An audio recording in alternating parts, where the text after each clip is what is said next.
Ladies and gentlemen, your sweet Zionist Prince, Doll the Traveling Clack, coming to you live from the state of Israel.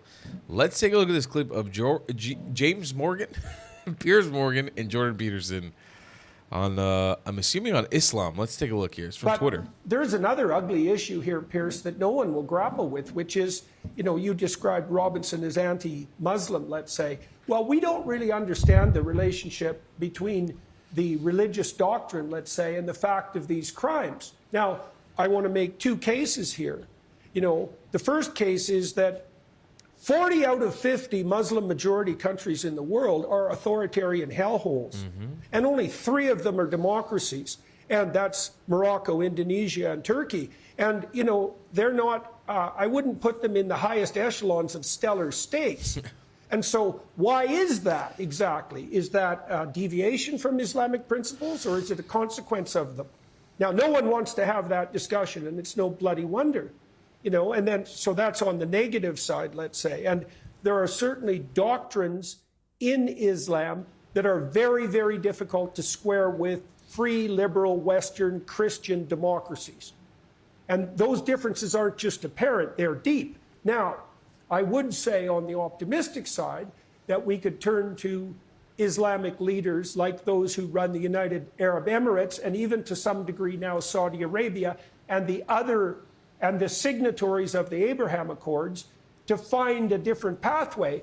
There have been stellar leaders both from Saudi Arabia and the UAE who've come out and said that publicly, very publicly, that they've got their Islamic fundamentalists under control and firmly in hand, and are completely undiluted as to their danger. But Europeans are virtue signaling so hard on the progressive side that the fundamental danger from Islamic fundamentalism is going to come from Europe and the UK and not from the Arab states. Now, Tommy Robinson has been pilloried as anti-Islam, but there's a discussion to be had here. And no one wants to have it. And, you said we need a national inquiry. It's like, we need more than a national inquiry. We need something like an international symposium on the relationship between the Christian West and the Islamic world, because there are ugly things afoot, and they've manifested themselves in the most hideous of all possible ways in the UK with regards to these rape crimes and the cover-up. But there's something that needs to be sorted out at the bottom of all this. And one of those is, like, you talk about moderate Muslims. Like, I looked up the polling data today that Winston Marshall, for example, referred to when he interviewed Nigel Farage.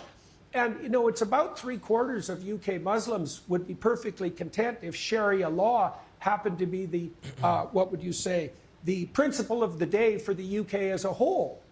And that it would be fine if Islam became the national religion. Now, that's 75%. So, a cynic would say, okay, just exactly where the hell are these moderates? And at minimum, their voice needs to be amplified. And then we could also point out that the participation in these rapes by members of the Pakistani Muslim community was like 1 in 7 of the men in some of these communities was directly involved. And that meant everyone knew about it, absolutely everyone on the Pakistani Muslim side. And the moderates were certainly, silent and complicit. Now, obviously, so were the authorities. And so that's a complete bloody catastrophe for everyone involved. But there's a serious conversation to be had in the West, and particularly in the UK, maybe France and Germany in secondary place, about just exactly how it is that liberal Western democracies, with their emphasis on the rights of women, can live side by side with Islam in general, especially the sort of Islam that's transformed into enabling fundamentalism that allows this sort of criminality on the part of the psychopathic, resentful psychopathic sadists. So no one wants to have that conversation. You know what I find so fascinating about Piers Morgan? His idiocy, really. His pure, unadulterated him being an idiot. I will never understand how he'll bring on a guest like Peterson to espouse these things that, but for all intents and purposes, would be considered Islamophobic.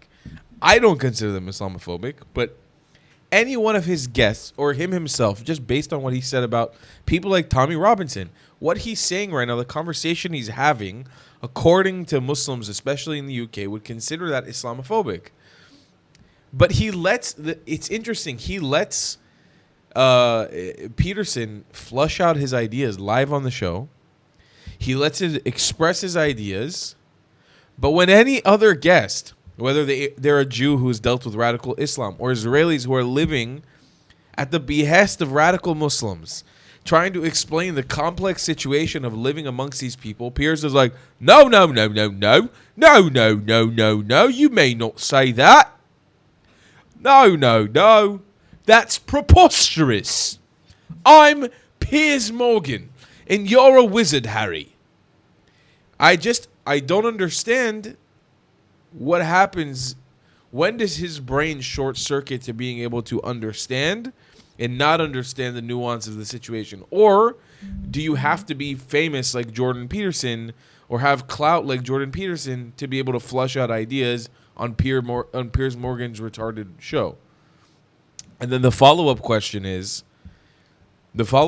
to that is Piers Morgan doing this facetiously? Is he purposely not allowing certain people to flush out their ideas on his show? Because it would potentially actually explain the same shit that Peterson is saying and humanize Israelis. I don't know. Just a theory.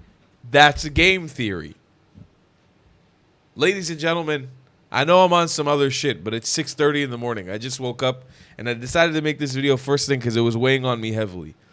I don't understand the hypocrisy on Piers Morgan's show, and I truly do believe he needs to bring on more guests that will attack his character and put him in his own place. And I appreciate Jordan Peterson for everything he's saying in this clip because he's fundamentally correct. But also, why is it that other guests who are brought onto the show and espouse the same exact rhetoric, they don't receive the same treatment? It feels like something is fishy. It feels like something's not 100% kosher, if you catch my drift. That's my thoughts on it. Piers Morgan's an idiot. See you guys in the next one. I love you long time. Goodbye, Clydes. If you believe in my content and want to support me, just know your help is needed. There's a bunch of great ways to support me, being PayPal, Buy Me a Coffee, or joining my Patreon community down below. Patreon is the best way to support my channel, and you'll get a bunch of cool perks depending on what tier you join. Another great way to support me is by buying my merchandise on thetravelingclat.com. I regularly drop new merch designs like this beautiful hat or this amazing shirt, where you can support the channel and get something cool for yourself. I also have an amazing Discord community with people from all over the world. Thank you so much for your support.